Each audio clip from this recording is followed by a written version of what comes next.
আমি অফিস থেকে ফেরার পথে হঠাৎ লক্ষ্য করলাম আমার প্রাক্তন বয়ফ্রেন্ড বাবু একটা স্কুলের বাচ্চা নিয়ে হেঁটে আসছে। তাকে দেখে আমি থমকে দাঁড়ালাম। দেখলাম সে বাচ্চাটার সাথে কথা বলতে বলতে আমার দিকে এগিয়ে আসছে। যার সাথে আমার 8 বছর আগে ব্রেকআপ হয়েছিল সেই বাবু। ভাগ্যিস আমি বোরখা এবং হিজাব পরা ছিলাম, না হলে নিশ্চয়ই বাবু আমাকে চিনে ফেলতো। আমি বুঝতে পারলাম এটা বাবুরই মেয়ে হবে হয়তো। এই 8 বছরে আমি বাবুর নাম্বারে অনেকবার কল দিয়েছিলাম, কিন্তু তার মোবাইল অফ থাকার কারণে তার সাথে যোগাযোগ হয়নি। বাবু যখন আমাকে পাশ কাটিয়ে যাচ্ছিল তখন তার শরীরে সেই চিরচেনা ঘ্রাণটা আমার নাকে এসে লাগলো। সেই ঘ্রাণে আমি যেন 8 বছর আগের সেই বাবুর কাছে ফিরে গেলাম। কতক্ষণ এভাবে বুকের সাথে মাথা লাগিয়ে বসে থাকবে? এটা পার্ক নয়, এটা একটা রেস্টুরেন্ট। ওঠো। আমি আর বাবু রেস্টুরেন্টে বসেছিলাম। আমি তার বুকে মাথা রেখে চুপ করে বসেছিলাম। আমি মাথা তুলে বললাম, তোমার গায়ের ঘ্রাণটা খুব মজা লাগে, পুরুষ পুরুষ গন্ধ আছে, যে ঘ্রাণটা আমাকে পাগল করে দেয়। তাই আমি তোমার বুকে মাথা রেখে সেই ঘ্রাণটা নিচ্ছিলাম। আরে বাবা, এতক্ষণ ধরে এখানে বসে থাকলে রেস্টুরেন্টের মালিক এসে ঘাত ধরে তুলে দিবে না। এই রেস্টুরেন্টে 1 টাকার জিনিস 10 টাকা বিক্রি করে, কারণ এখানে যারা আসে বেশিরভাগই প্রেমিক প্রেমিকা। ওরা নাস্তা খাওয়ার নাম করে একজন আরেকজনের সাথে হ্যাং আউট করে, যেমনটা আমি তোমার সাথে করছি। প্রয়োজনে আবার নাস্তা অর্ডার করো। আমি আরো 1 ঘন্টা তোমার বুকে মাথা রেখে সেই ঘ্রাণটা নিতে চাই। আচ্ছা বাবা, বিয়ের পরে কি এই ঘ্রাণটা নিতে পারবে না? ওর মুখে সেদিন বিয়ের কথা শুনে আমার হঠাৎ করে মনে পড়ে গেল মামার কথা। মুহূর্তেই আমার মনটা খারাপ হয়ে গেল। আমাকে মন খারাপ করে থাকতে দেখে বাবু বলল, কি ব্যাপার, শরতের আকাশে হঠাৎ কালো মেঘের আভাস কেন দেখা যাচ্ছে? বাবু, মামা বাবাকে ফোন করেছিল। কেন? মামার হাতে নাকি ভালো একটা পাত্র আছে, ছেলে অনেক পয়সাওয়ালা এবং ভালো একটা চাকরি করে ফেলো। বাবুর মুখে করে ফেলো শব্দটা শুনে আমার বুকের ভেতর সেদিন মোচড় দিয়ে উঠেছিল। কি বললে বাবু? তোমার সাথে প্রেম করে অন্য ছেলেকে বিয়ে করব? মোটেও না। এই ভা শুধু জীবনে মরণে তোমাকেই চায়। আমি তো এখনো বেকার, তাছাড়া গরিবের ছেলে। এই মুহূর্তে তোমার আমার বিয়ে কখনোই সম্ভব না। তুমি তো চাকরির চেষ্টা করছো, আজ না হোক কাল তোমার একটা ভালো চাকরি হবে, সে বিশ্বাস আমার আছে। সেদিনের বিশ্বাসটা সত্য হলো সেটা বুঝতে পারলাম আজকে বাবুর পোশাক আশাক দেখে। নিশ্চয়ই সে ভালো কোনো চাকরি করে। হঠাৎ আমি সজ্ঞান ফিরে পেয়ে পেছন ফিরে দেখি বাবু ছোট্ট মেয়েটিকে নিয়ে হেঁটে অনেক দূরে চলে গেছে। নিশ্চয়ই আবাসিকের কোথাও সে বউ বাচ্চা নিয়ে থাকে। সে কোন বিল্ডিং এ থাকে সেটা আমার দেখতে হবে। তাই বাবুর পেছন পেছন হাঁটা শুরু করলাম। একটু আসার পর দেখলাম বাবু একটা বিল্ডিং এ ঢুকে যাচ্ছে। দারোয়ান তাকে সেলুট দিচ্ছে। দেখলাম বাবু দারোয়ানের সাথে কি যেন কথা বলছে। তাই আমি একটু আড়ালে দাঁড়িয়ে অপেক্ষা করছি, কারণ এই মুহূর্তে আমার বাবুর সামনে যাওয়া উচিত হবে না। আমি জানি বাবু এখনো আমাকে ক্ষমা করেনি। যদি ক্ষমা করত তাহলে নিশ্চয়ই সে আমাকে একটা কল দিত। তার মোবাইলের সিম পাল্টে ফেলেছে, কিন্তু আমি তো আমার মোবাইলের সিম আগেরটাই রেখে দিয়েছি। সে আমাকে ক্ষমা না করার অনেকগুলো কারণ আছে। যদিও বা আমি বাবুকে প্রচন্ড ভালোবাসতাম, কিন্তু আমার সেই ভালোবাসা ফিকে হয়ে গিয়েছিল মুন্নাকে দেখার পর। আমার মামা সাইফুল ইসলাম ওনার পছন্দের পাত্র মুন্না এবং তার মাকে নিয়ে আমাদের বাসার ড্রয়িং রুমে বসে আছেন। বাবা ড্রয়িং রুমে প্রবেশ করার সাথে সাথে সাইফুল মামা বলল, দুলা ভাই আসসালামু আলাইকুম। আমার বাবা সালামের জবাব দিয়ে একটা সোফায় বসলেন। মামা আবারও বললেন, দুলা ভাই এই হচ্ছে মুন্নার মা, আর এই হচ্ছে পাত্র মুন্না। মুন্নার মা বাবাকে আবারও সালাম দিলেন, আসসালামু আলাইকুম। ওয়ালাইকুম আসসালাম। মুন্নার মা মানে আমার শাশুড়ি সেদিন আবার বাবাকে বললেন, ভাইজান কিছু মনে না করলে মেয়েটাকে একটু তাড়াতাড়ি নিয়ে আসুন, আমার আবার তাড়াতাড়ি ফিরতে হবে। আপনি জানেন কিনা জানি না, আমাদের সংসারে আমরা মা ছেলে দুজন ছাড়া আর কেউ নেই। আমাদের অনেক ব্যবসা বাণিজ্য, তার উপর আবার আমার ছেলে চাকরিও করে। ওকে এত করে বলি নিজের ব্যবসা বাণিজ্য দেখতে, সে বলে ব্যবসা বাণিজ্য তুমি দেখো, আমি চাকরি করব। তাই ভাইজান আমরা খুব ব্যস্ত।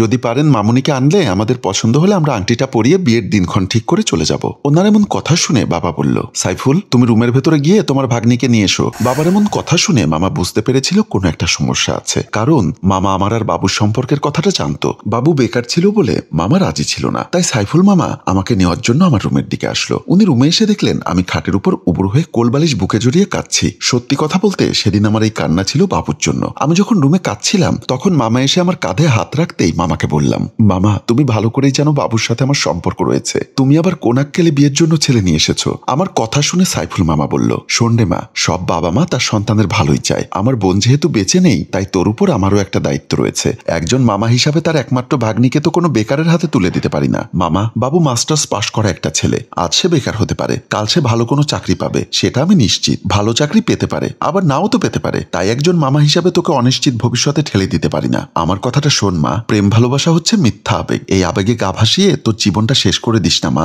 আমি যে ছেলেকে নিয়ে এসেছি তুই একটিবার সেই ছেলের সামনে এসে দেখ। তোর যদি পছন্দ না হয় আমি জোর করব না। আর তাছাড়া ছেলেটির সংসারে কোনো ঝামেলা নেই। ওরা মা ছেলে দুজন ছাড়া ওদের সংসারের কেউ নেই। তুই তোর নিজের মতো করে সংসারটা গুছিয়ে নিতে পারবি। এর চেয়ে বড় কথা হচ্ছে ওদের টাকা পয়সার কোনো অভাব নেই। তুই অনেক সুখে থাকবি রে মা। সেদিন মামাকে আমি অনেক বোঝানোর পরেও মামা বারবার ছেলেটাকে দেখার জন্য আমাকে জোর করতে লাগলো। শেষ পর্যন্ত মামার জোরাজুরিতে আমি এক নজর দেখার জন্য মামার সাথে ড্রয়িং রুমে গেলাম। ড্রয়িং রুমে এসে আমি সবার উদ্দেশ্যে সালাম দিলাম, আসসালামু আলাইকুম। আমার শাশুড়ি সহ সবাই আমার সালামের জবাব দিলেন। আমার শাশুড়ি বললেন, ওয়ালাইকুম আসসালাম, বসো মা। তারপর উনি এক নজর আমার চেহারার দিকে তাকিয়ে বললেন, মাশাআল্লাহ, আলহামদুলিল্লাহ। সাইফুল সাহেব সাহেব, আপনার ভাগ্নিকে দেখেই বোঝা যাচ্ছে আপনার ভাগ্নি অনেক লক্ষ্মী হবে। আমার মামা তখন হাসতে হাসতে বললেন, আপা, আপনাদের সাথে আমার পারিবারিক ব্যবসা রয়েছে, তাই আমি কি আপনাদেরকে যেন তেন মেয়ে দেখাবো? আর তাছাড়া ইভা হচ্ছে আমার একমাত্র ভাগ্নি। আপনারা যেমন মা মেয়ে দুজন ছাড়া আপনাদের সংসারে কেউ নেই, ঠিক তেমনি আমার দুলাভাইয়ের সংসারেও আমার ভাগ্নি আর দুলাভাই ছাড়া কেউ নেই। আমার বাবা মামার থেকে কথা কেড়ে নিয়ে বলল, আপা, আমার স্ত্রী বেঁচে না থাকতে পারে, কিন্তু আমি আমার মেয়েকে 30 পারা কোরআন শেখানো থেকে শুরু করে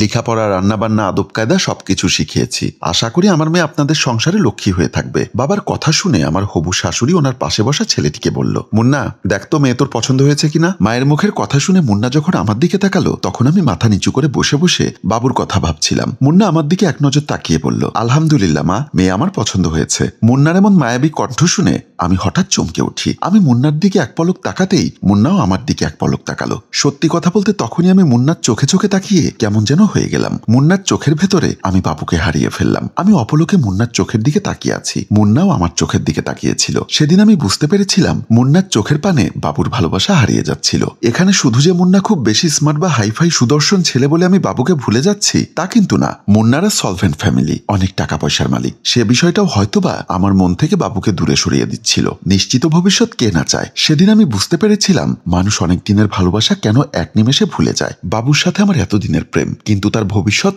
অনিশ্চয়তায় ভরা। এদিকে মুন্না সমাজে প্রতিষ্ঠিত একজন মানুষ, দেখতেও খুব হ্যান্ডসাম, টাকা পয়সারও কমতি নেই, তাই তার ভবিষ্যৎ সুন্দর। এক ধরনের লোভের বশে আমি মুন্নাকে ভুলে যেতে লাগলাম। আমি যখন কথাগুলো ভাবছিলাম ততক্ষণে বাবা মামারা মিলে আমার বিয়ের পাকাপাকি কথা বলে ফেলে। একটা সময় গিয়ে ছেলের মা আমাকে আংটি পরিয়ে দেয়। কেন জানি এক অদৃশ্য শক্তির কারণে আমি ওনাকে বাধা দিতে পারছিলাম না। ওনার সেই আংটিটা হাতে পড়ার সাথে সাথেই আমার কাছে কেন জানি বাবু অচেনা হয়ে যেতে লাগলো। আর এর কিছুদিন পরে আমার সাথে মুন্নার বিয়েটা হয়ে যায়। আমি যখন আড়ালে দাঁড়িয়ে কথাগুলো ভাবছিলাম ততক্ষণে দেখলাম বাবু দারোয়ানের সাথে কথা বলা শেষ করে বিল্ডিং এর ভেতর ঢুকে গেল। আমি আড়াল থেকে দারোয়ানের সামনে গেলাম। আমাকে দেখে দারোয়ান বাধা দিয়ে বলল, এই যে ম্যাডাম, দাঁড়ান, এটা পাবলিক মার্কেট নয়, বলা নেই ক নেই, হুট করে ঢুকে যাবেন। কয় নাম্বার ফ্লোরে যাবেন, কার কাছে যাবেন আগে বলে জানান। আমি এই বিল্ডিং এ একটা বাসা ভাড়া নিতে চাচ্ছি। আমার মুখের এমন কথা শুনে দারোয়ান আমাকে পা থেকে মাথা পর্যন্ত দেখতে লাগলেন। তার এমন অদ্ভুত চাহনি দেখে আমি বললাম, আপনি এভাবে কি দেখছেন? আপনাকে দেখছি। কেন? আপনার পোশাক আশাক দেখে মনে হয় না আপনি এই বিল্ডিং এ বাসা ভাড়া নিতে পারবেন। কেন? কারণ এই বিল্ডিং এর প্রতিটি ফ্লোর ভাড়া 50,000 টাকা, এছাড়াও মাসে 12,000 টাকার জেনারেটর, লিফট এবং অন্যান্য ইলেকট্রিসিটি বিল দিতে হয়। সব মিলিয়ে একটা ফ্ল্যাট ভাড়া 60 থেকে 65,000 টাকা পড়ে। আপনি কি পারবেন এত টাকা ভাড়া দিতে? আমি মনে মনে ভাবলাম, সত্যি তো, আমার পক্ষে অত টাকা ভাড়া দেওয়া সম্ভব না, কারণ আমার স্বামীর চাকরি চলে গেছে, শাশুড়িও ব্যবসা বাণিজ্যে লস খেয়েছে, তাই বাধ্য হয়ে আমাকে এখন চাকরি করতে হয়। একেই বলে ভাগ্য।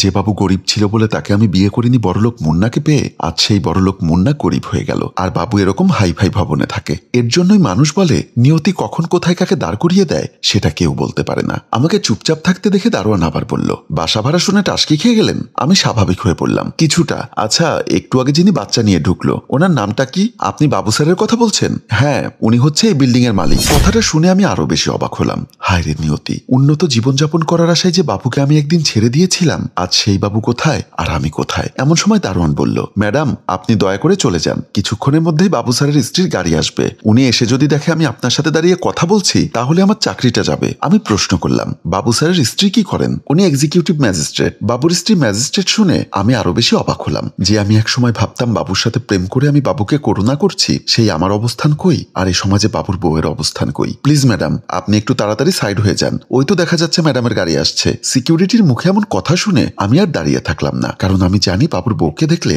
আমি সহ্য করতে পারবো না। তাই ওনার গাড়ি আসার আগেই আমি আমার বাসার উদ্দেশ্যে হাঁটা শুরু করলাম। বাসায় এসে দরজার সামনে কলিং বেল টিপতে লাগলাম, কিন্তু ভেতর থেকে কেউ দরজা খুলছে না। সারাদিন অফিসে পরিশ্রম করেছি, তার উপর আজ হঠাৎ করে এত বছর পর বাবুকে দেখে মনটাও কেমন জানি ভরাক্রান্ত। তাই এই মুহূর্তে দাঁড়িয়ে থাকতে খুব কষ্ট হচ্ছে। আবারও কলিং বেল টিপলাম। একটু পরেই দেখলাম আমার শাশুড়ি এসে দরজা খুলে দিল। আমি বাসার ভেতরে ঢুকতে ঢুকতেই শাশুড়ি মা বলল, অফিস শেষ হয়েছে 5টায়, এখন বাজে সন্ধ্যা 7টা, এতক্ষণ কোথায় গিয়েছিলে? মা, আজ রাস্তাঘাটে প্রচুর জ্যাম ছিল, তাই হেঁটে হেঁটে আসতে লেট হয়েছে। আর একটু তাড়াতাড়ি আসতে পারোনি? জানোই যে আমি অসুস্থ মানুষ, চুলার উপর যেতে পারি না, তুমি না এলে রান্না কে করবে? এত করে বলি একটা কাজের লোক রাখো। না, আমার কথা কে শোনে? মা, আপনার ছেলে বেকার, আমার একার ইনকামে সংসার চলে, যে টাকা বেতন পাই ওই টাকা দিয়ে সংসারে খরচ চালাতে হিমশিম খাচ্ছি, কাজের বুয়ার বেতন দেবো কিভাবে? আমার কথা শুনে শাশুড়ি বলল, তোমাকে বিয়ে করানোর পর থেকেই আমাদের অধঃপতন শুরু হয়েছে, কোন অলক্ষণে যে তোমার মতো মেয়েকে ছেলের বউ করে আনলাম।